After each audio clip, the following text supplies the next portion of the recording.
Right, my name is Chris Howe, your results coach, and trying to do something a little bit different here in terms of illustrating, demonstrating, evidencing through testimonial or actually conversation the work that I do with clients. So my work, for those that are not aware who are watching this, I choose to work on a one-to-one basis with high-achieving, high-performing business leaders.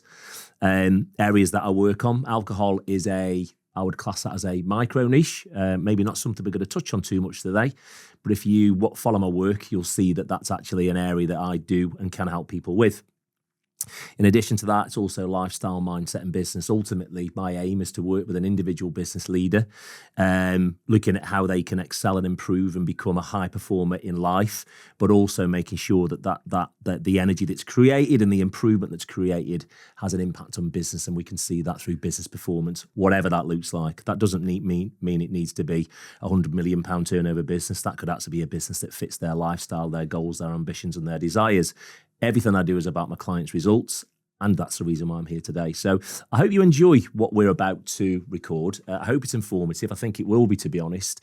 And it's actually a little bit less about me and more about my clients. So that's me. So let me hand over just for an introduction to the two wonderful clients that I have opposite me today, Nick Holland and Steve Evans. Nick, over to you, pal. You give an intro so folk know a little bit about you. Okay, so I am Nick Holland. I'm the owner of a company called Complete Communications. We are a telecoms provider based in Staffordshire, specialising in B2B contracts for businesses of all sizes. We've got a small team based in Newcastle under Lyme. And from a personal point of view, I'm a busy dad of three, and love being the best version I can possibly be, but that involves me coming to the table day in, day out. So yeah, that's pretty much me. I'm involved personally on a work with Stone Dominoes as part of the committee to help children play football. So football's a big passion of mine. I do a lot of around endurance sports, running, cycling, swimming. As Chris knows, I did an Ironman last year. So it's all about just sort of being busy for me. I like being busy, but making sure I'm being busy in the right ways. That's key. So, that's me. Nice one. Cheers, pal. Steve, over to you. Yep, Steve Evans, Night Store, office furniture primarily. Our business goes back 20 years. We supply recycled office furniture to the trade, to businesses up and down the country. New furniture, recycled furniture. We do that through a few different banners. We have a couple of clearance companies where we remove office furniture out of Manchester and London, our big areas. And then we get heavily involved in interiors projects as well. On the home front, married with 3 children, so busy there all around football and commitments around like the kids. I guess my big sort of reflection and where I was a year ago when we started to work together was just busy, but wasn't convinced I was being busy in like the right way. I think that's what we'll probably touch on in a minute. Awesome. Nice one, pal. Thank you very much. So let me, I'll add a little bit to that. So a shameless plug for your businesses, boys. Obviously I can plug my own as doing this recording today, but yeah, Telecom Solutions, Nick's your man, and anything office furniture. Actually, Nick, I would say from Nick's business, actually, this is what I see. He's doing a lot of work on social media at the moment. Ethical, honest, wanting to make sure you get the right deal and not hoodwinking or scamming you into flipping spending money that you don't need to. So definitely worth a conversation if of interest. And from Steve's perspective, a real innovative office furniture supplier. So if you need something that, let's say, is more economical, let me put it that way, Steve can do that for you. However, the way he's now grown his business and his service offering, quite sophisticated in terms of what he can offer in terms of style and comfort, and actually providing a sort of a high-end solution. So there you go, chaps. A little plug from me to you in terms of your own businesses. Right, let's get into it. So something you've both just said there. So my cogs are going to get whirring while we're doing this. So let my cogs whir, and then I'll flow it back over to you. So if I think about the people will call it like an ideal client, an ideal like client avatar, whatever it is. And actually, from a one-to-one coaching, I can be quite specific in terms of what that person would look like. They are going to be a middle-aged man. They are going to have a young family. So, tick, box it, yeah, tick, tick. They are going to be someone that I deem to be a high achiever and wanting to change and embracing change and wanting to improve and be better. They may have alcohol knocking around in life. Now, I'll be brutally honest. Every single client I talk to, alcohol features on that conversation. And the reason being, they either don't drink because they know it's no good for them in terms of high performance, or they might have a bit of a drink and think, you know what, I'll have a little play around and see what that does. So before we get into the reasons why you guys came to me, I'm going to touch on this topic slightly. I know it's not that relevant for you guys, but just for people watching, I think I want you to share your own opinions around alcohol and performance. I think it's a really good share. Understandably, it's not necessarily you. None of you guys came to me for this. So I'm going to start with Steve this time. Steve, just give us your thoughts on that, please. So I guess when we started working together, I felt like the busiest man on the planet. I was, and everything was conflicted. It was conflicted from a business priorities, family priorities, personal priorities that weren't really like featuring. And I never have been like a heavy drinker, but I think we've got into a few months of it into like last summer. And I remember I was kind of getting more into like my health and kind of like losing some weight. And it seemed a fairly obvious kind of area of my diet to, well, what does it look like if I just don't drink? And obviously with your kind of like, hook on that as well. And that's kind of, then I said, well, let's give that a go. And it really took me by surprise, to be honest, because what I went in with, I think I did for the initial about 6 weeks of just not drinking. And that was after just a few weeks of just saying, yeah, just not going to drink. I didn't have anything like any events or anything like that. But on a typical Friday night, I might have a couple of beers, as in like that's not a cover story for getting hammered. That is literally two pints.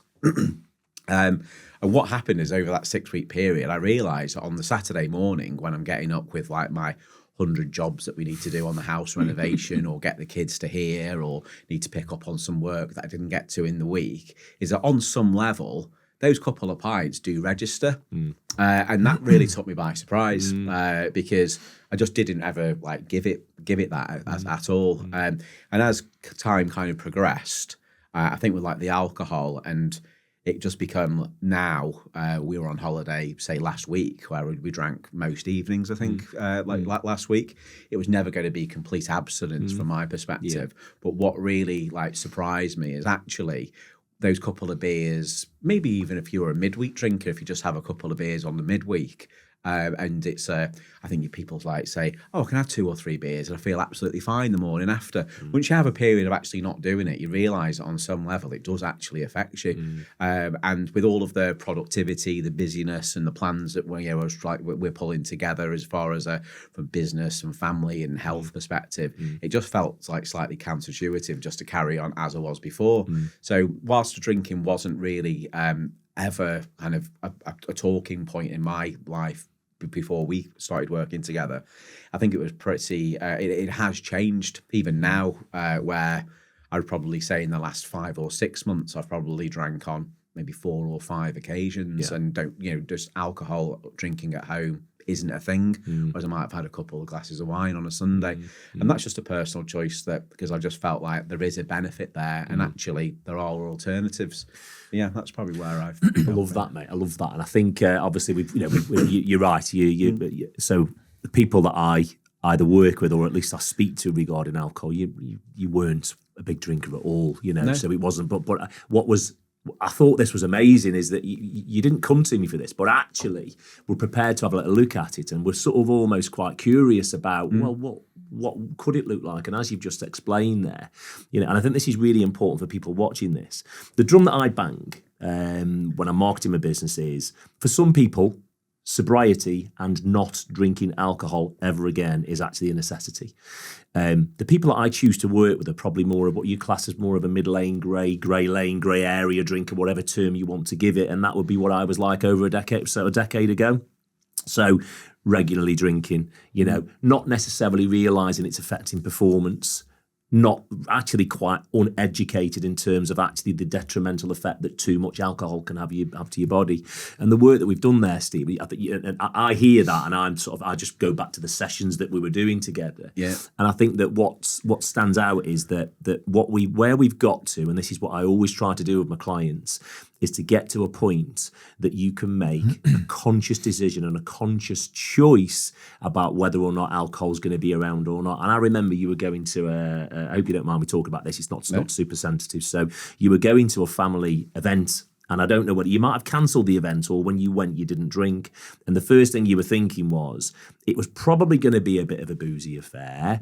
And actually the thought of being an hour and a half away from home, waking up with a hangover, and then having three busy, the busyness of a three kid family all going on was like, and I remember you sort of looking at me quite perplexed saying, what would I go and do that for? And for me, as a coach working with you on all things, business and obviously life, when that wasn't even something that was on your radar, and I'm like, that's tremendous. That is that like I was like, this is brilliant, because you're not all of a sudden going to be sober Steve. You remember you don't want to be sober Steve, exactly that. But what you do want to be is a more clearly, clear, no mist, high functioning, high achieving business leader. And the opportunity you've got with your business is next level. So that's a great share, man. And I appreciate that because I think what it does is, and this is just a little bit selfishly, for somebody watching this that's maybe considering, is this whole coaching thing right for me? Whilst I hope it's going to get people to be reflecting a little bit here, because you weren't a big drinker. It was sort of a couple of beers on a Friday, So appreciate that share, pal. Your circumstances actually were different again when it comes to alcohol. So, Matt, over to you, please. Just share a little bit about where you were at with that. Yeah, so a couple of phases for me. So when I met you, I wasn't a drinker, but I'll rewind a little bit further, because I was quite a heavy drinker. Big social, big group of friends. There was always something going on. So drink played a massive part with me. So that was everything from sort of finishing playing football, playing golf, the pub, going for a pint, the 19th hole, all that type of thing was associated with. Drink was a bit of a culture for me from even a work environment, and definitely social. So I was a heavy drinker. I was a binge drinker. So come the weekend, it was Friday, straight down the pub. This was before children came along. So drink was, if I looked at my social circle, the social circle was, everything I was doing was normal, right? So it was, everyone was going to the pub. That's kind of where we go. And I would sort of regularly drink up to sort of 10 pints of a night out, and then if I felt rough the next day, we'd go and play football or play golf, and then it'd be another, and then you'd sort of get another 5 or 6 down you, and you'd feel okay, and that was it. But then come sort of Sunday, I'd taper it off, and then by Monday I'd think I'd be okay, and then by Tuesday I'd probably feel normal, right? So, and that was life for like 10 years, But at that time, in that groove, that felt perfectly normal. And then I started, two main things happening. I was sort of up and down with my mental health. I was sad. I felt depressed, and that really isn't. Anybody who's ever known me knows that that's not me. I'm pretty upbeat generally in life, so that was a weird feeling. I couldn't really sort of fathom that out in my own head. But then clearly the major catalyst for me was having children, and I remember when my lads, I've got 3, so shout out to them, George, Poppy, and Seb. So George was first along, and I noticed it was almost pretty much instantly when George was born, but it took about 18 months.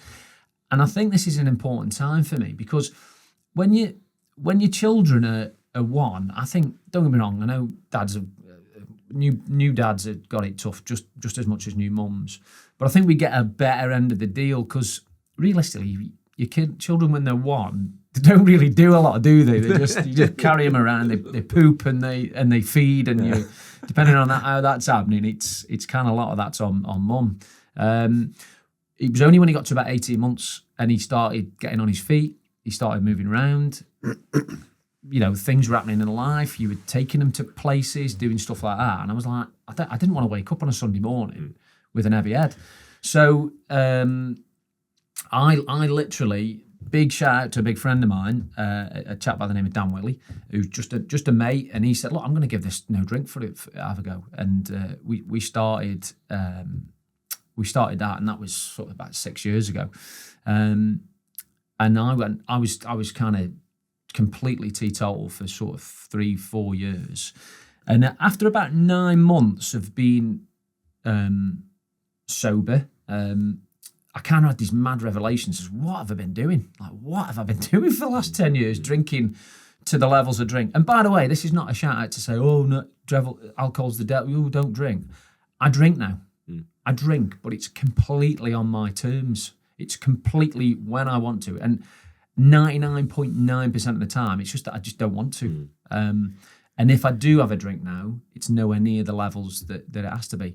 Clearly, there's been a big rise of zero alcohol or low alcohol alternatives. That's been essential for me because I do still enjoy socialising when I get the chance, when I'm not being dad. But yeah, so when I came to you, again, similar to sort of Steve, drink was not even on my radar. And I think, I don't know if this is a shout out to you, but when I saw some of the information that I was like, well, what am I going to get from you? Because I feel like I've nailed the drink. However, I'm still here sort of 18 months sitting down with you. So there's a lot of good stuff that kind of come out of it. Not focused around drink. I've got a really good handle on that. I don't feel that, I never felt at any point in time drink was a major issue until George came along. And when he did, it didn't fit in with my lifestyle. And you know what? It's just stopped being fun.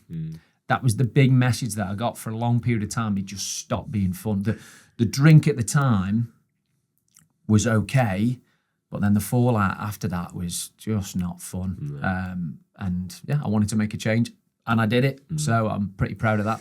No, I appreciate that, and I think it's for the purpose of what we're setting out to do today. So we know that alcohol isn't necessarily that wasn't our starting point, but actually sharing your story is dead valuable for people, because I think for anyone watching this, there's two completely differing stories. I was going a decade back, I was in a similar position to you, Nick. It was party time all the time basically. But I think what's important, there's a couple of things I want to just pull out of that. This is why I sort of try and target that middle-aged businessman with a young family, because the young family just start to change things. But sometimes you need, I had to hit the red button personally to sort of say, something's got to give you now, because this is just not working. But I think the important thing is that, so number one, when the fun stops, stop. Brilliant. It's more of a gambling slogan actually, but I think it applies to alcohol. And a lot of work that I'll do with people will be around, let's really bring to the surface what is fun. What are the upsides really? And I'm going to agitate and dig all the negatives. That's my job initially with alcohol, because I've got to disrupt, how somebody perceives alcohol. And the last point on this, and we're going to park alcohol, and I want to get into some of the stuff we've worked on together. This is really important. And anyone watching this that is struggling a bit with alcohol, maybe starting to recognise you're drinking a little bit too often, too much, and you don't see a way of not drinking. Where Nick is, where Steve is, and where I am now is really simple. Alcohol does not have control of any of us.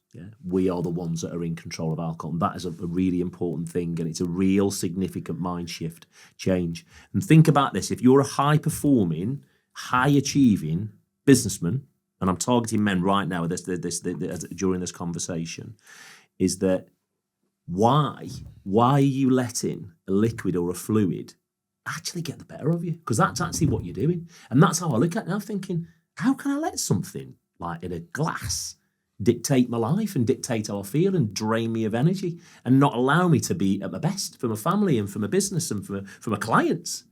So just let that register, because that's the way I think now. I'm thinking there's no way in this world that's going to happen again. I actually look at it and think, that feels a little bit weak.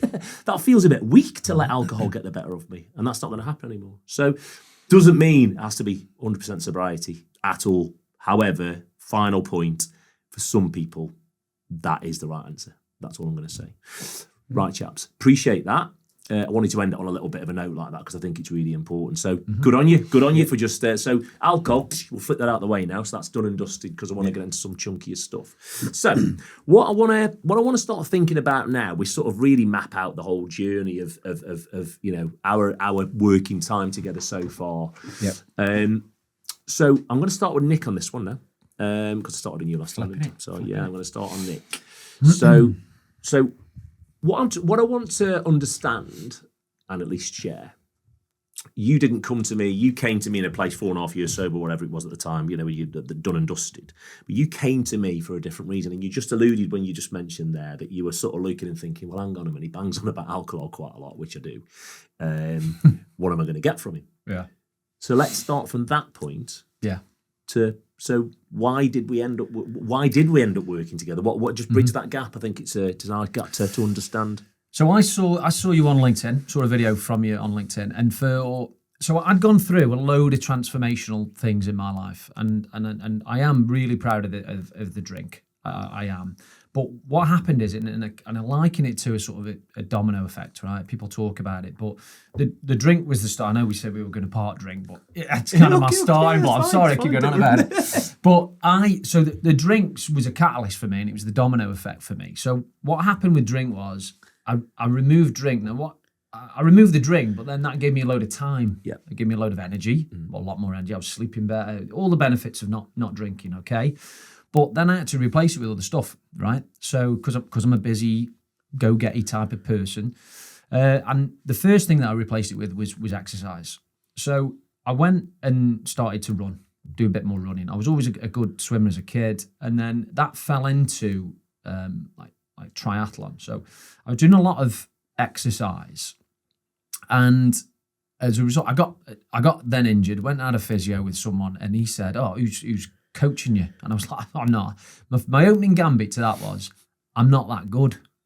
And he went, "Well, what's being good? Got to be about getting a coach." And I was like, "Well, people who are top people have coaches, don't they?" And he was like, "Not really. No, everyone can have a coach, can't you? You have a teacher at school. You have parents when you're growing up, and just because you get to, when you're learning to drive, you have someone who teaches you that." So I signed up with an endurance coach, right? And it wasn't to get to the Olympics or anything like that, but it was just to be the best version of me within being an endurance athlete. And even saying the words kind of sounds like I'm feeding me ego here, But at the end of the day, I am an endurance athlete. Whatever level that means to me is what it means to me, right? So I kind of felt like I was doing well in this endurance arena, right? To what that meant to me. But there was still parts of my life, like I'm a husband, I'm a dad, I'm a business owner. I've got a team who work with me, so I'm an employer. And there were still other things that I needed to investigate or uncover in terms of, am I being the best version of myself? And I know that keeps coming up, but that's the simplest way of me sort of answering it. And the truth was, I wasn't completely lost. I wasn't like fumbling around aimlessly. I've got a brain, but the truth is, you don't know what you don't know, right? So I was looking for some answers, and I was inquisitive really around sort of coming and speaking to a coach.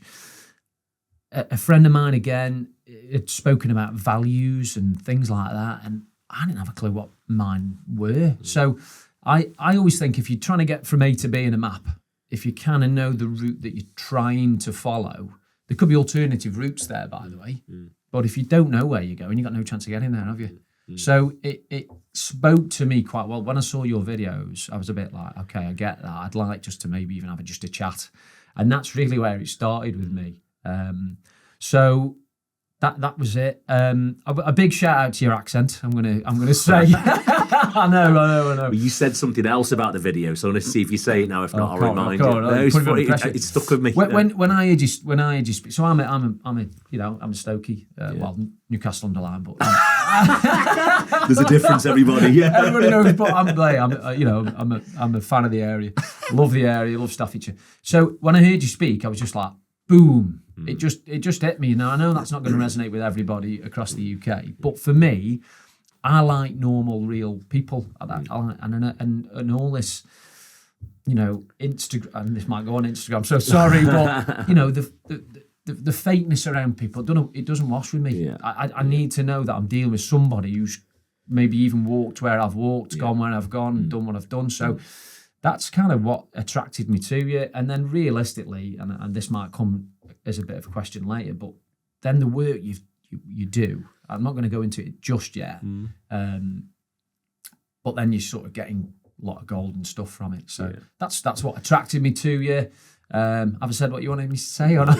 No, it's not what you want. No, I'm going to tell you what you said because it stuck with me. So just on that, so there's some good stuff in there which I really appreciate, and I think that the reason for doing this now, this is genuinely an unscripted conversation, which is great. So you're going to be as honest as you need to be. I'm going to be honest because it is what it is. There's a lot of people out there, certainly on social media and on LinkedIn and Instagram and wherever else, I don't use that myself, that are promoting their wares, celebrating what they do, selling what they do.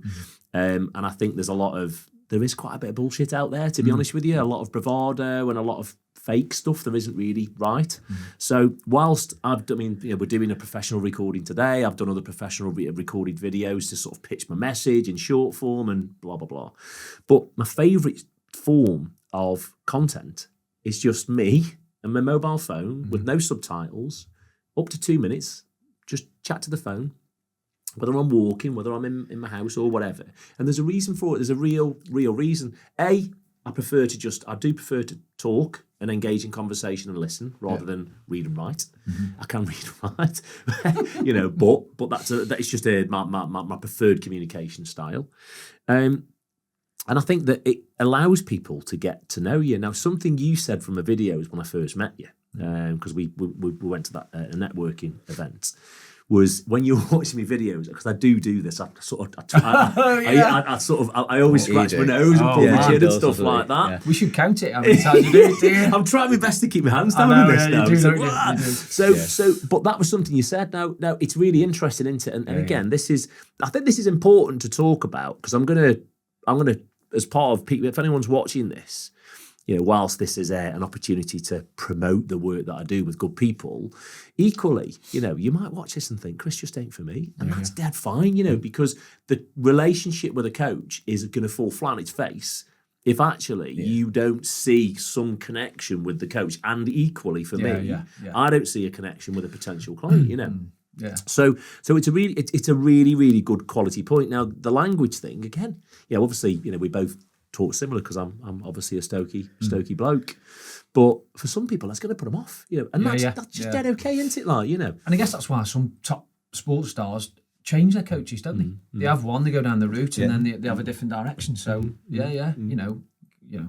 you don't know what you don't know. No, mate, not at all. At all. So I think that's important. And so starting point for you was really, and I'm just going to cover off something because you've said it, and it was a bit of a mantra originally for when we started working together, is you were all about being better, setting the, you talk about setting the bar higher every day in everything you do and being better.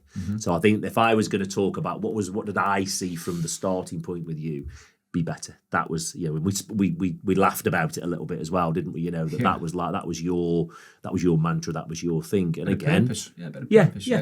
You're driving to strive for more, and that just wasn't like money. In fact, actually, when we started, we've only really started scratching around on business more recently. Yeah, it was all about you and individually, family life, really, wasn't it? So, definitely. Yeah, having a good life balance. Doing things you enjoy on a daily basis. That was really important. Because to be honest with you, I mentioned it a little bit earlier, but I had bouts of sort of feeling really unhappy. Yeah. And that was way after the drink. So I was like, well, I've done the drink, tick. I'm still feeling a bit unhappy. What's all this about? So maybe I have a chat with someone, and I didn't want to go and, I think you get this image of going and seeing I'm going to sit down and speak to a therapist, and he's going to be on a chaise longue, and they're going to unpack me in terms of, and I'm going to be weeping in a tissue. The truth is, blokes particularly, right? I know the pub's the place to go to air out our grievances, but we don't. And even now, when I speak to mates of mine, I go, oh, I've got a guy. Like, it sounds a bit like the ego's kicking in again. I've got a life coach, but it's kind of developed into a bit of a friendship. Well, it has. It's a friendship, so it's an opportunity for me to have a chat with somebody about what's going on, what's going well, what's not going so well. So that's the good stuff that I get out of it. Yeah, and we'll probably talk a little bit values you've mentioned. So I think we'll lean into that in a sec. So Steve, obviously, and just this is really. Let me just say this because I've not said it so far. This is like a really important point for me. Is that every single client that I work with is a completely different person, and I respect that. So whilst I've got loads of tools in the locker, we do workshops, which we'll probably talk about in a bit, and I'll talk around topics. I always say, this information that I'm sharing with you isn't necessarily just for agreement or even disagreement. I don't want you to just be sitting there like a nodding dog and saying, right, Chris says this is what you need to do, and go away and do it. And the people I work with, high performing business people, I don't expect them to think like that anyway. And I don't want to be in a position that they feel the need for me to be spoon feeding them as such. What I'm trying to do is tap into their own brain, find the answers from within them. So that's really important. So whenever I'm working with clients, it's always a case of just see what crops up for you, see what insights rear their head. Tell me what things what thoughts this is all creating for you, and then we'll coach around those instances. And that's what I'll always do. So I mean, you two as individuals, whilst you're both good eggs, you are completely different people. So Steve, just thinking about so I think you were on a slightly different social media platform, but it was I know we've met before, so maybe you talk about that. Yeah.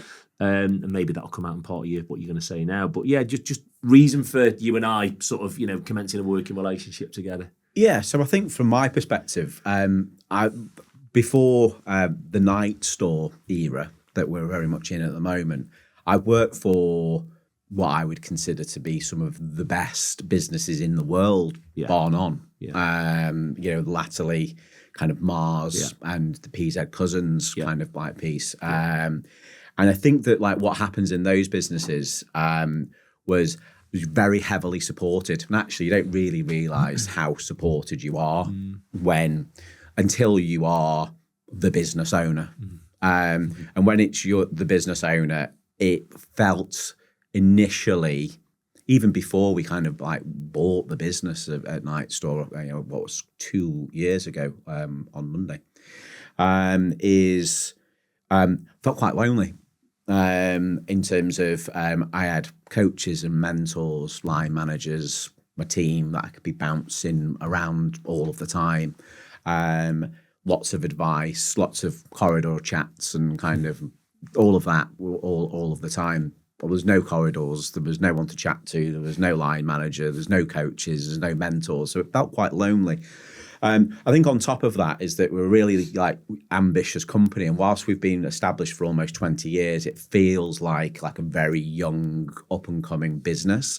Since we have taken the business forward from previous family, and I think it was about a year ago. We're about a year into this, I think. We had a lot of stuff going on. So from a personal perspective, we've got an ongoing house renovation, really busy with the house all of the time.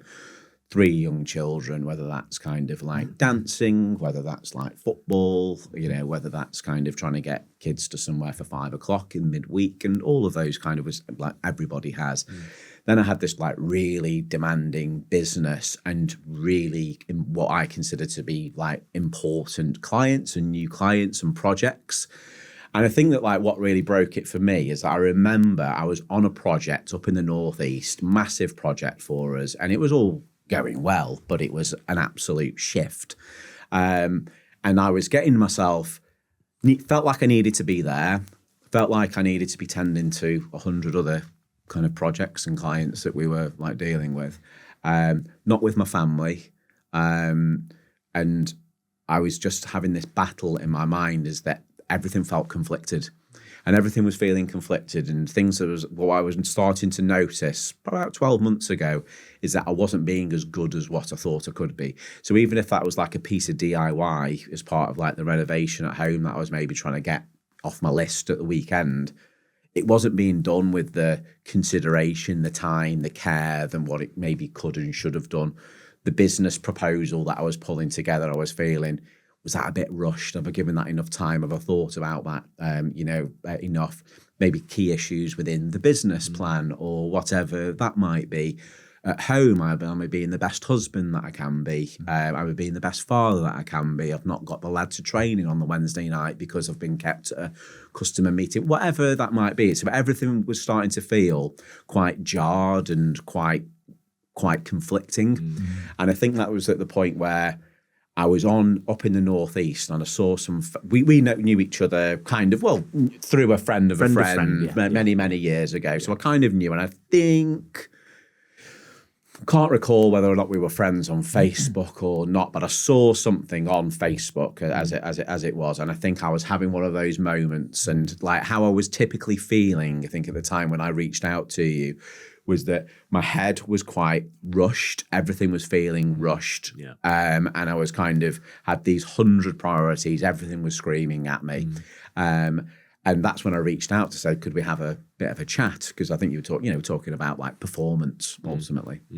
And that's when I think I was like that moment. So the whole kind of the alcohol became a bit of I would probably consider that to be almost a tactic within the plan. Yes. That was kind of like it wasn't like a root cause, but I think that's like what for me is really important is that I could have probably have achieved 99.9%, maybe not of what I've done if I had not have just made those tweaks to how I was drinking. But then those 0.1% have been repeated 1,000 times over the last 12 months with with lots of other things. So I think that for me is kind of how I was feeling. Is I think I need a little bit of help here in terms of helping me break it down, slow it down, get it out onto paper, kind of like work through my plans and manage all of these different aspects. Because it was kind of, in my corporate world, I would have had all the opportunity of sat down, as I say, with the mentors and coaches and line managers to have gone, Steve, you're bang on in your thinking, mate, crack on. And I'm like, brilliant, I'll crack on. Whereas you didn't have that. No, that's there's some interesting stuff in there. And I'm aware of some of that now. I think that if we just think about the fact that friend of friend thing, like when Nick was talking, Nick was a bit like, sounds like me. He feels familiar. He scratches his nose when he does his videos. So that's how Nick sort of warmed up to him. And of course, friend of friend, you knew of me. You knew a bit about me. So you mentioned the word. That felt more comfortable for you because it was sort of someone you were familiar with, not necessarily. Yeah, definitely. I think that there's lots of coaches out there that you see, and I think what I was trying to do in the background is that whilst I was racing from meeting to meeting, I might like get some sort of like podcast on in the background and listen to that for 20 minutes. And, really, I think to invest in yourself, like you can do as many podcasts as you want, listen to them until the cows come home, but they don't really change anything. If you can't be bothered to pick a book up and read something and you're just consuming it whilst you think you're driving, yes, you can pick up some nice little bits and pieces, and sure, you can probably use them, but I don't think you're not accountable to it, and therefore, and I think that's like with the having like the coaching element is that you become more accountable. But like you would as a in a corporate world, you have your development plan and you become accountable to your development plan. Whereas I was feeling, I was talking about then even like all of those different priorities and even mentioned myself in that. And that was kind of, I think, my bit is that where am I? We've got like kind of ACL injuries. And we've got kind of like, I'd like to like lose a bit of weight and I'd like to get back up the hills again and all of those sort of things. And that just wasn't featuring. No. That just wasn't featuring. We're going 1,000 miles an hour through, the week. So Steve wasn't really going to the gym and he wasn't really, he was eating when he could eat and he wasn't eating when we had the right food and all of that. So that was kind of all part of kind of what we're talking about now and we're picking up where we got into the real meaty stuff initially, didn't we? And then we kind of like move forward. And today isn't the day for detail on things that you share what you feel like sharing, but today isn't the day where you bear all in terms of your sessions because it's in confidence, of course. So there's a few things I want to pick up in that. So some really, I love what you just shared there because again, it comes at things from a different angle. So number one, a business owner that has got nowhere really to go for accountability, your wife's not the right place to go. Whilst obviously, Kat, your wife's involved in the business, it's not the right place to go to be talking all the trials and tribulations, because that's actually family time. That's out of work time, isn't it? You know, they don't want to hear it all the time, though, do they? They've got their own. They've got their own stuff going on. They have. Yeah. You know, so you can't pour out on them, otherwise they'll just be. They'll be depleted, won't they? So, shout out to the wives. Shout out to the partners. Well done, Jane. Well done, Jane. Well done, Jane. No, I'm with you. I mean, I've sat in bed sometimes. I'll have a brew in the morning. It's me and the missus, usually a couple of brews just before all the morning kicks off. And that's one of the real benefits of being at home now and not in the corporate world. And I've a couple of times I've sort of gone, a bit of stuff buzzing around in my brain. Bit early to start WhatsApping a coach. So I was obviously I use a coach because I think that's the right thing to do. I think it's and I've gone to turn to her to talk to her to say something, and I just thought, it's not the right way to go with that. I'll give it an hour and I'll start the WhatsApp conversation. Anyway, that aside, coming back to you, Steve, and what you've just said, that's really, I think there's some important stuff in there for people, because you're right, let's be brutally honest, all of the work that we've done together, you've done yourself, because that's ultimately your job in this relationship. Same with you, Nick. All the work that we do. I know I've shared stuff and I've got your brain whirring, but that's all I'm trying to do. Is I'm just trying to get perspective and different ways of thinking, and put the mirror up and have you thought about this? Have a look at it from this perspective, Nick. All the things that we've done in sessions, and all we're trying to do is to get you to be thinking for yourself in a little bit more clearer way, in bite-sized chunks, so we're not trying to do everything all at once, and we start to show what's the priorities here. Let's sort of break it all down. And that's where I've sort of fitted into this whole equation. And I think what this is impressive, and this is the bit that I posted on social media recently about this, is when it comes to working with a coach, you have got to get out your own way, and you've got to ditch the ego. You've got to just say, this isn't about being told what to do. No. It's about, not as a proper coach, as I call myself, this isn't about coming to me for me to tell you all the answers, because I haven't got all the answers, guys, I'm afraid. You know that. But my job is to help to facilitate what's inside your brains and choose the right answers to implement at the right time, essentially. And it's interesting what you'd said, because I remember your first session vividly, vividly. It was a brilliant session. Always allow more time on that session. We do like a psychometric assessment. We never even touched it, because and normally I spend 20 to 40 minutes, but in your first session, rightly so, it's just a brain dump, and there was that much going on in your head at that point in time. Business, family, life. You're right, there wasn't much about you apart from you thinking about losing weight and stuff, but there was so much stuff going on in your head. But that brain, I think in the end, you dumped at it. It's brilliant, by the way. It was... It was just a massive dump. It was deal with that. Just literally 2 hours worth of wallet there you go, and it's brilliant. Mate. There's nothing. This is, and for me, I'm like, yep, got it. Feed me, keep feeding me now, because this is helping me so much to learn and understand what's going on. And I remember that conversation, because I remember we met, didn't we? We met in a pub, mate. Just so you know, we actually met in a pub. And I remember driving there and the phone ringing and kind of the 1,000 things that I needed to do, and thinking to myself, could have done with this hour, really, just cracked on with kind of X, Y, and Z. I could have done without this, really. But let's go and see, kind of like what what's going to happen. And then I think that like one of the big things that I get from our sessions is I come away with an increased sense of calm. Yes, okay. Yeah. So because like the busy, hectic life, the conflicts which go on all the time, and you can't stop, you can't stop them. And we're in the midst of it, and we put plans and structures and processes and things in place to try and help manage them.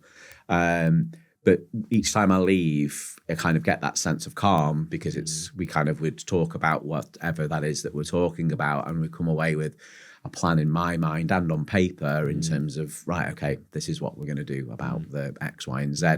So it just helps, like, I don't know, is it like compartmentalize kind of some of those key issues in my mind to go, no, I've got it. It's not kind of like something that, an issue that's slowly going septic in the background and I'm ignoring it. And it's like, no, let's get that out on the table. Let's get that talked about. Let's deal with it.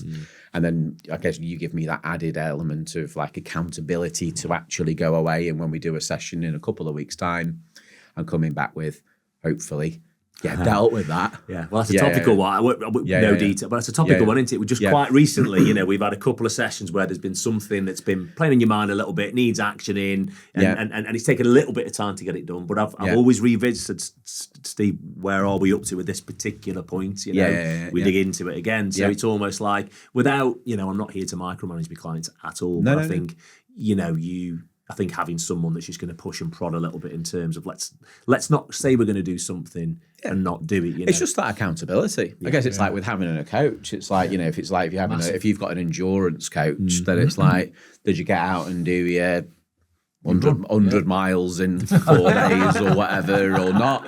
No, I didn't. Yeah. No, I didn't. And that's kind of and that's how I, with our team and our lads that we have, particularly got a couple of them there where we're working on their development plans and stuff, and they need that accountability, and I hopefully give them that accountability. But I wasn't getting that anywhere because it was has Steve gone want to get on his bike on Saturday? No, he hasn't. But Steve's not bothered about that because he's got 100 other things to do. So he's buying your own almost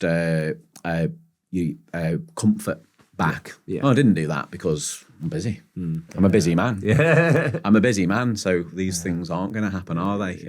I'm not going to go to the gym. I'm not going to eat the right food. I'm going to be a bit sort of overly aggressive on certain conversations. Maybe I'm not going to be able to get the kids to where they need to be, and you're kind of always buying back your comfort by sort of just being okay with the current status. Love that, mate. So, Nick, Steve used the word calm off the back of sessions. So just quite intrigued, really. Is there any way, how would you explain your headspace off the back of a typical session that we do together? Yeah, I'd never even considered that. But when he said it, it really kind of, it resonated with me because I was a bit like, well, yeah, do I get calm? I think when we discuss certain topics, it's what I kind of enjoy is when you kind of go, so what do you think about that?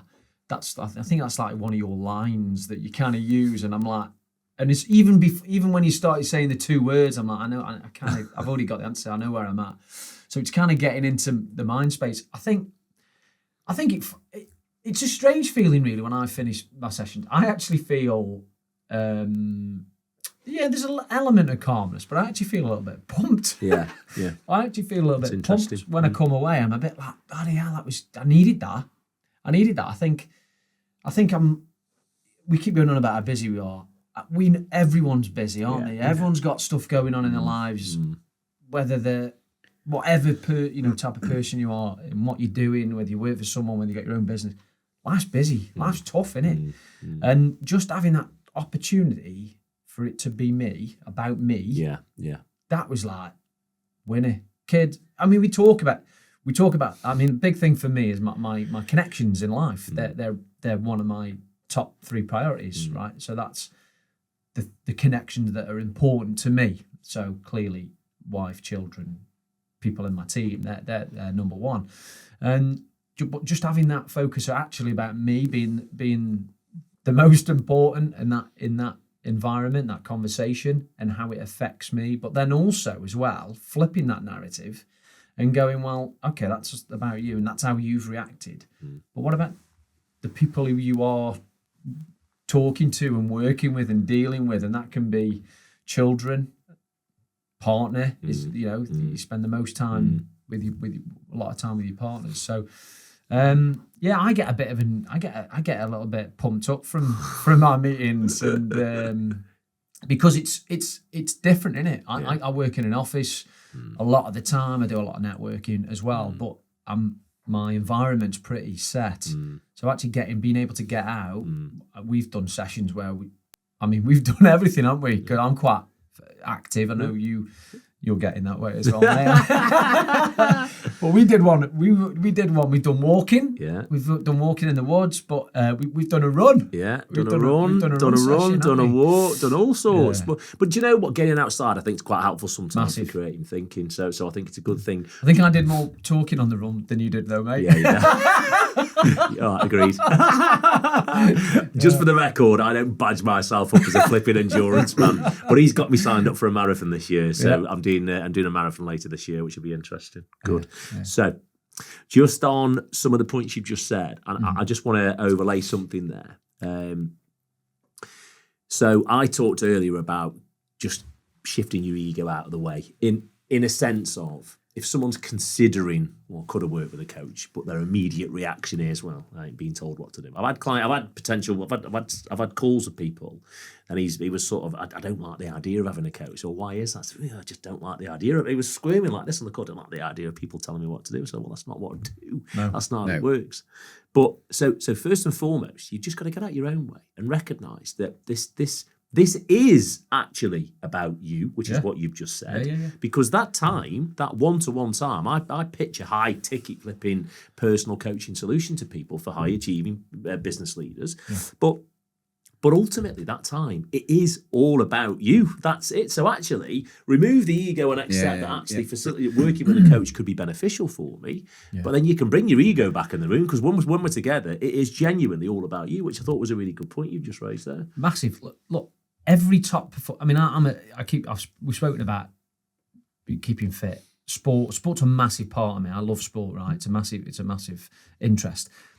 Every top individual sports star, golf, tennis, you name it, they've all got a coach, haven't they? Now, if you swannied in a room and went, oh yeah, I'm going to teach Rafa Nadal how to play tennis, and clearly he's going to go, I'm a bit better than you, mate. So, but he's got one, hasn't he? Yeah. So for me, like, it lends itself. We're all going through life and doing the best we can.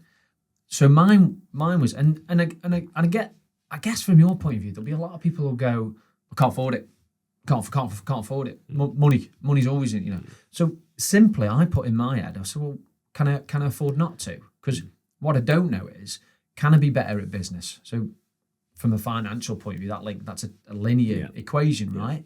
But then if I get all this good stuff from my family and me and the wife and the people who I know and I care about, if I get all that good stuff, can't really put a number on that, can you? You can't. If you wake up in the morning with a bit of energy, if you go to bed with a smile on your face, it's not a price you can put. And the one thing I'll say from the one real clear thing that I get from you is, in terms of, I mean, you can talk, right? You can talk. Yeah. But in terms of when we have, and particularly my sessions, is you use this line all the time. I don't know if it's verbatim what I'm saying, but it's like, so what? How do you think that would make someone else feel? That's it. You just kind of just ask me the question, and straight away I'm going, oh right, yeah, I haven't thought of that actually, and then usually I get to an answer. Every now and again, I'll go, I don't know actually, I'm not sure of that one. It's not you going, oh, I'll tell you what you should do there. No. Never. I don't think I've ever had that. It's always just been, well, what do you think about? How's that for me? What's that then? It's just a probe. So yeah, big shout out for that. It's massive. I think, and to be honest, it's a big part of the coaching process. Is a big part of what I do. It's holding up mirrors. It's looking at blind spots. It's just asking questions. You know, one of the simplest questions I can ask a client sometimes is why, and I'll say it 3-4 times, and eventually we'll get past the surface level response I've been given and actually get into the meaningful stuff really. And I think that's the one other point I'll add on. And I'm going to just move on to sort of the next bit, is that, so get the ego out the way. In terms of, you know, just get out of your own way in terms of actually engaging with a coach and realise what it actually is all about. Bring the ego back in the room when it comes to your sessions, because it's all about you. And of course, then the ego needs to land, because when you then start agreeing those actionable, tangible steps that are going to create that momentum and get the results, that's my little strap line, action, momentum, results. Go away and just get shit done. Just go and take action. And that's the most successful relationships I have with my clients are the ones that take action and get stuff done. The ones that I've had unsuccessful relationships with clients, and I've had to part company with a couple of clients. They're just not doing it. They're not, you know. So what are you spending your money with me for if you're not actually going to go through a session, do the inner work, do the deep stuff, and then actually go away and do what you said you're going to do. Do what you say you're going to do, or just don't say you're going to do it at all. Bit of mantra mind, really. So, okay, good chaps. I'm enjoying this conversation. It's good, and I appreciate, you know, opening up a little bit, being honest and honest. I know you can't share everything, and that's certainly not the idea. But what I would like to talk about, just so we can try and draw our conversations to a bit of a conclusion. I'm quite surprised actually how this conversation has flown in terms of time. But just thinking about results, really. My business is called Your Results Coach. I am Chris Howe and I am Your Results Coach. And I think it'd be really interesting just to share with people that have taken some time to watch this, the sort of outcomes that you've got from this. And again, this isn't outcomes that I've made you have.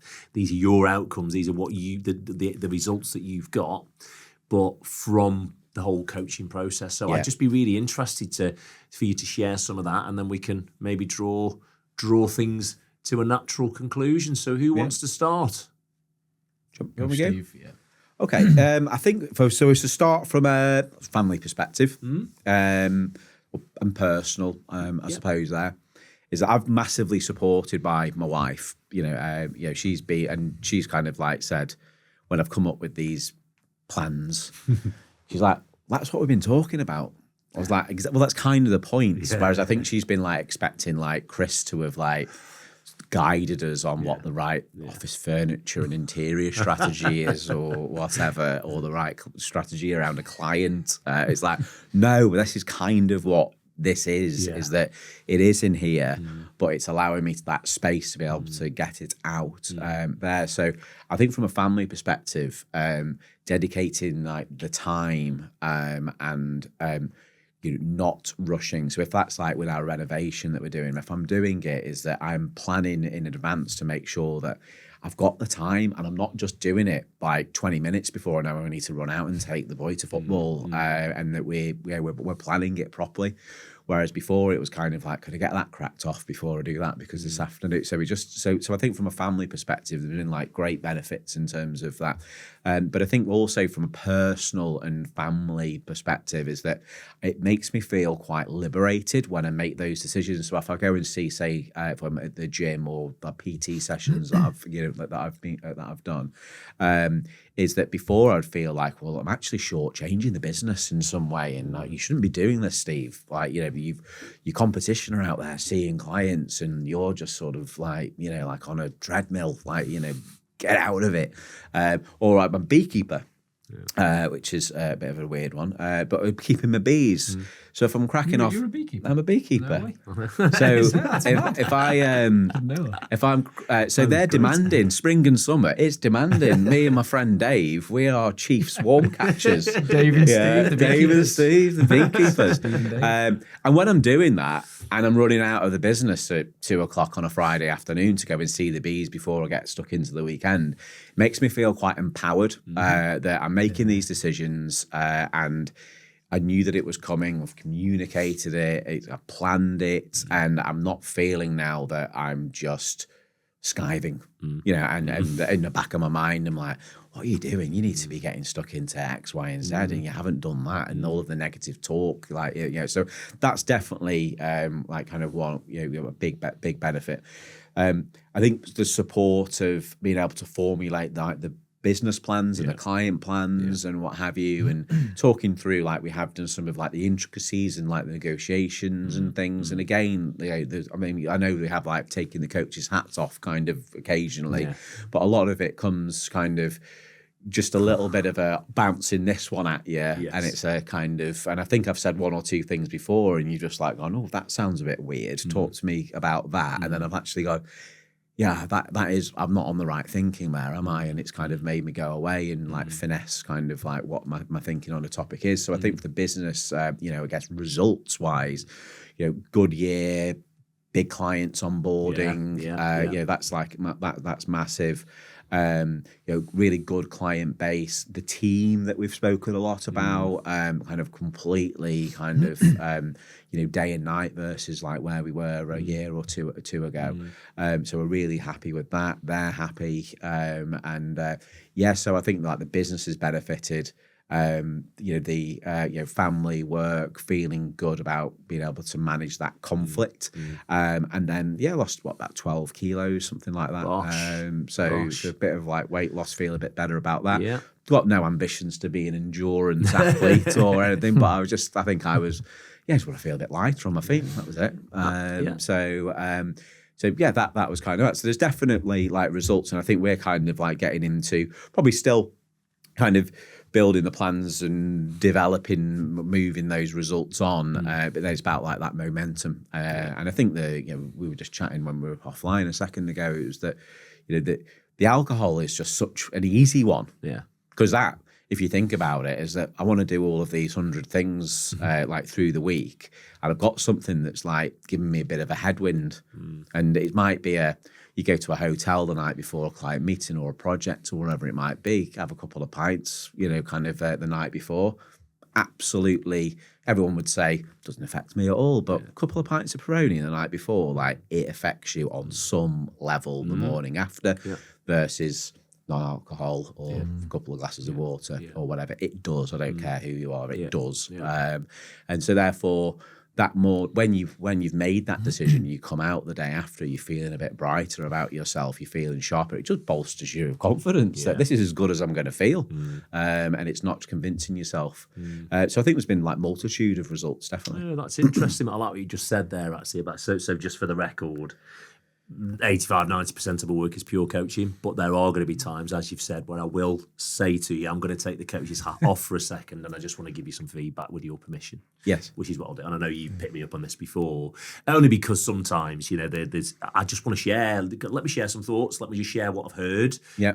Again, let it sink in, see what happens, see what insights crop up, and we go again, so that's interesting. It almost feels like your disclaimer. I love it. I do, because I'm thinking, this is whatever comes now, and he does it with he does it every time. I'm just going to take my coach hat off, and you think, this is going to be good. I'm going to enjoy this. You do like it, though. It's interesting, actually. Love it. Because it's real for me. Yeah. Do you know what I mean? It's real. Yeah. You know what I mean? If it was like a polished, well, I say this, you say that.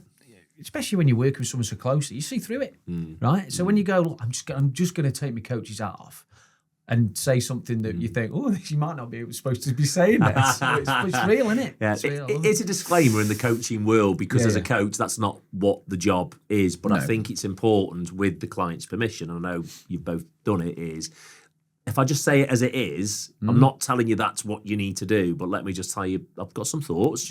Let me just lean into some of my experience and see what you think.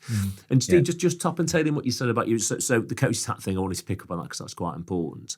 And I think it's quite refreshing that you've actually, because I do straddle life and business. I'm not just a life coach and I'm not just a business coach. I work with high achieving individual people to get them happy in life, fulfilled in life, and then delivering in business. And what's interesting now, both of you actually, I think you and I have got into more business stuff definitely than what you and I have. So at the moment, but I think that it's just what I like to hear. The music to me is that the business is almost an afterthought. I know a high performing, functioning well business owner will deliver better results in their business. It's just fact. Peak performance without alcohol is fact. I've had a debate with somebody on social media and saying, it's fact. Even if it's just 2 beers, it is still going to have an adverse effect on peak performance. You can still be rich. You can still have a Ferrari. You can still have a yacht. You can still do all that with alcohol, but there's still more to go if alcohol wasn't in the mix. And I like the fact you've added that in. So, mate, just from you to I, before I move on to Nick. Yeah. I do thoroughly enjoy working with you. You've come to the table in terms of a client, understanding what coaching actually is from your corporate background, which has been a big help. You know what it is. And what's most important, and both of you do this, I do it myself with the coach that I work with. You work me hard in a sense of there's no stone unturned, and you literally dump the lot at me, which is brilliant because it does make me work harder, because I in those sessions, it's all about you. I'm super attentive in terms of what you're telling me. I have to listen. I've got to take it all on and question and add and prod and point, and that's all part of the job that I do. But the most important thing, if you're going to get results like what you're starting to achieve now and have achieved, and we're going to get even more out of the working relationship, is that you've embraced the whole purpose of those sessions and just said, right, here I am. The book's open. Let's work our way through. Well, I think from my perspective, it's quite clear is that if you from a corporate background, you're working for somebody else. It's as simple as that. It doesn't need to be a big corporate kind of big FMCG sort of multinational. It doesn't need to be that. Working for somebody else, I think that generally generally, I know it's not always the case, is that there's a bit more of a definition between kind of your work and your life. What I find owning, managing our business is that those lines become very, very blurred. Am I working here, or am I down having a meal with a prospective client or an old friend or a networking event, or if I'm up on a Saturday morning, we're out on a project, a delivery, doing a quote, but then I've done that whilst the lads at football or whatever. The lines become all very blur, which is why I don't think you can maybe come into somebody like working with someone like you, where it's like, I'm just going to talk to you about alcohol, but I don't want to talk about life and my other life and my work and my business. I'm not sure if that works that well, which is why I just came with like, here it all is, kind of, we unpacked it all and we kind of been piecing it kind of like back together, which is why I think like, you've got like your alcohol thing there, and that was kind of a nice little cherry on the cake, I think. Yeah, that's interesting. That's interesting. But I think that for me, I had to kind of unpack all of the parts, because in my life, the way that it is, and I think it's the same for many business owners, is that it is kind of a bit of a grey area. It's just life. Yeah. The business is in there, the family's in there, you should be in there as well. Yeah. And it's kind of, how do you make all that work? Good. Thanks for that, pal. That's good.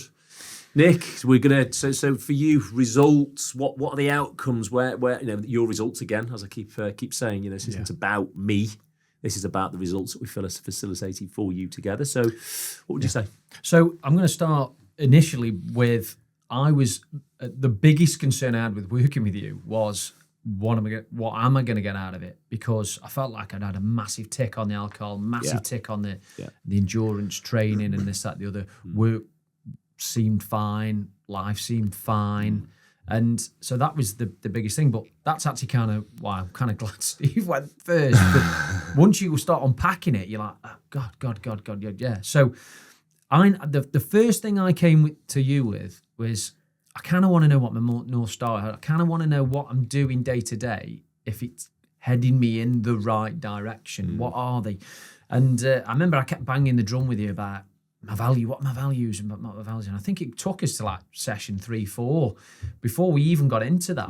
So there's clearly a lot of work that was done before the things that I thought that I wanted to get out of it. Great that we got the values, because that ultimately meant that I know what my rules are in life for me in terms of being a better person, being able to move in the right direction. So that was the biggest takeaway. To know that what I'm working on at that point in time is important to me, and it's within what I'm trying to get towards. And that leads into my second point, is that I am a people pleaser.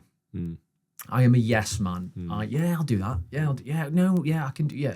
Constantly, that's not my personality. One was to even identify that. I didn't even know I was. But clearly when you put the mirror on, you go, oh God, yeah, of course I am. So then what I was tending to do was, I was in some cases being a busy fool. So I was doing everything, and sometimes maybe not doing everything well enough. And that kind of leads me on to then the very fact that we haven't even really got into business chat up until really recently. Because last year was all about me, my endurance challenges, and I've got to say, because everyone winds me up, but I have completed Ironman. Really? I didn't know that. Yeah. Did you not know? I didn't know that. Nick Holland's an Ironman. Oh, is it? And I've got the tattoo to prove it. So, but do you know what? At that point in my life last year, so the Ironman was August, and I was like training 15 hours a week, 16 hours a week to get it done. So, but if you can imagine throwing that grenade into a lifestyle of a dad of 3, business owner, all your different things going on, voluntary committee member at Stone Dominoes with 30 odd youth football teams where I'm sort of helping out as a chairman. Time scale, and then then you're going to do 15 hours, 16 hours of training a week. People will be like, what? So no reason I stopped drinking. It wasn't time. No room. Yeah. So, and that was done a long time before. But so that was a thing to actually, a lot of things that you told me, we spoke about, was around, so a lot of the things that we discussed was actually removing things that weren't helpful in my life in terms of the things that I was doing. Yeah. I didn't really necessarily need to do. And there was a two or three that were big time constraints that kind of knocked on the head. But then the joy of that is, right, this is the magic for me. So at the end of last year, all last year, I was putting these hours in terms of training. So then once you've done that, you go, well, what kind of next? And I sit down with my endurance coach as well, because obviously that is a more detailed, structured coaching in terms of... Yeah, you need to do this and you need to do that. Yeah, it's got to be, because if you don't do that time running, cycling, swimming, you ain't going to be able to get across the line or do what you want to do.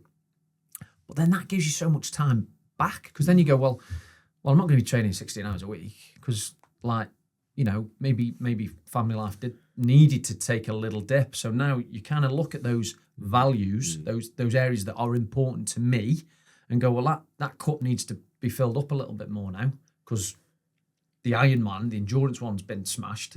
So now that's going to take a little bit, take the foot off the gas on that, but we can do a bit more of that. And that then led me into the business, right? So similar to Steve, very proud of my business, very proud of what we've done, very proud of the businesses that we work with and the money that we save them and all that good stuff, right? But then it was like, right, what can we do with this now? So what direction can we take that? And that's where, again, another aspect that I've got in terms of value of working with you, discussing the directions of the business, what we're doing, how can we have better relationships with the people that we work with, because we spend a hell of a lot of time with the people who work with us, yeah? So, I don't want to come in and my chimp is going chaotic on a certain day and me then reacting in the office. You don't want to bring that to the office environment. So, and then the real big one as well is like understanding other people's perspective and how that looks for me. I have a fantastic relationship with my wife. I'm immensely proud of it and everything that she does. Also runs a company, quite a large company, mum of 3. She's planning to run the London Marathon in April. But sometimes just actually taking a step back and understanding what her needs are, and what she's doing, and being a better husband from a time and emotional point of view. And that enables me to have better environments, better experiences with the people who mean the most to me. They're the values that I get. And then, the final one is all that stuff, and I can't really word it in any other way. That stuff that I remember, I come in with something in my head, and I go, I really want to talk about this. And we talk about it, and then all of a sudden, at the end of a session or a walk or whatever, I'm like, well, bloody hell, it's like Alice in the Wonderland. You go through the rabbit hole, and you're like, did not even experience that. They're even going to go there. It shaped my head into a conversation I was not expecting, right? Yeah. So the stuff you don't know, you just don't know, and you get a lot of value out of them sessions. So no, I appreciate that, and I think that's probably it. That's a nice final add, actually, is that you come with stuff that you want to offload and talk about, but often it's the results that you get that you weren't planning or intending to get that materialise from those sessions. So no, and I think that, and just for the record, I am not a trained relationship expert. However, all of my clients are men. Really, that's my chosen niche is going to be a middle-aged man, married man with kids. But ultimately, I understand and respect and appreciate the importance of happy family life, because I know if everything's tidy and everything's good at home, then again, your headspace is in the right place, then we're going to significantly impact business. If we've got any baggage that needs dealing with, we get into it. And there's been, we've had conversations between us, nothing ever major sprung out, but I always like to dip into that sort of stuff because it's important. I sort of say a happy wife, happy life, and I think it's really important. So good. Right. we're gonna call it a day at that point. Been good conversation. Really enjoyed it. I appreciate you coming in and doing it as well. Good. That's good. Hopefully, most importantly, for anyone that's watching it. So just for me to conclude, I've done this off the cuff, unscripted. The guys have been really open and honest, and hopefully they've shared some good information for you in terms of what it's like on the inside to actually work with Chris Howe, your results coach. So what are the important things to take away? The most important thing to take away is my work is actually all about you. You as the client. It's not about me. It's not, yes, I'm trying to promote my business here today. Of course I am. But my business is promoted through the results that my clients achieve. Really important. So if this has struck a chord, if it's of any interest, if maybe you might want to talk to the guys about what it's like to work with me, they'll probably have a chat with you, to be fair. But yeah, reach out, send me a message, ping an email, send a note on LinkedIn. Just you get access to my website, book a call, and let's see if we can get you your results. And that's me, Chris Howe, your results coach.